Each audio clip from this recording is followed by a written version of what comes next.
জিতে আসছো, 500 টাকা দিয়ে আসো, কে পারবে? এখানে রাখা আছে একটি কদু, দাঁড়াও, এখানে রাখা আছে একটি কদু, ঠিক আছে?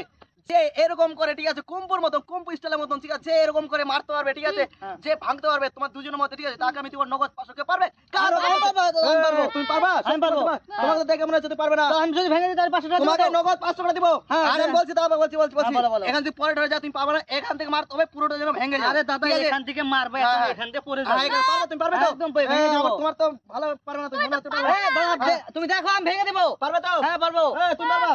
তুমি পারবা? তুমি পারবে না, তুমি পারবে? এই, পারবে না, ছোট ছেলে আছে। ছোট ছেলে আছে? হ্যাঁ, স্ট্রং আছে তুমি? তোমার কি মনে হয় পারবে? হ্যাঁ, ভেঙে দেখো। দেখা যাক বন্ধুরা, ঠিক আছে, এই ছোট ছেলে, ঠিক আছে, আজকে দেখবো ছোট ছেলেটির শক্তি কত, ঠিক আছে, যাচাই করবো আজকে। যদি ভাঙতে পারে তোমার এক মেরে, ঠিক আছে, এক কিল মেরে, আমি ওকে দিয়ে দেবো নগদ 500 টাকা। পারবে তুমি? হ্যাঁ, তুমি ভেঙে দেখাও তো, ভেঙে দেখাও তো, ভেঙে দেখাও, ভেঙে দেখাও। আরে তুমি ভেঙে দেখাও না, তুমি ভেঙে দেখাও, তোমার গায়ে কত জোর আছে। দেখা যাক বন্ধুরা, এই ছেলে যদি পারে, আমি ওকে দিয়ে দেবো 500 টাকা। হ্যাঁ, তোর বডি ছুটি আছে তো? দেখা যাক বন্ধুরা, এই ছেলেটির মনে হয়, দেখা যাক কি তোমার ছেলে কি বডি আছে তো, ঠিক আছে তো সব? ঠিক আছে, দেখা যাক বন্ধুরা, ঠিক আছে, তুমি ভেঙে দাও, তুমি ভেঙে দাও, ভেঙে দাও, ভেঙে দাও, ভেঙে দাও। এখন ধরতে পারবা না ওখানে, এখন ধরতে পারবা না তুমি, ডাইরেক্ট মারতে হবে তোমার, ডাইরেক্ট মারতে হবে। দেখা যাক বন্ধুরা, ছেলেটি পারে কিনা। জয় শ্রীরাম বলে, দেখা যাক পারে কিনা।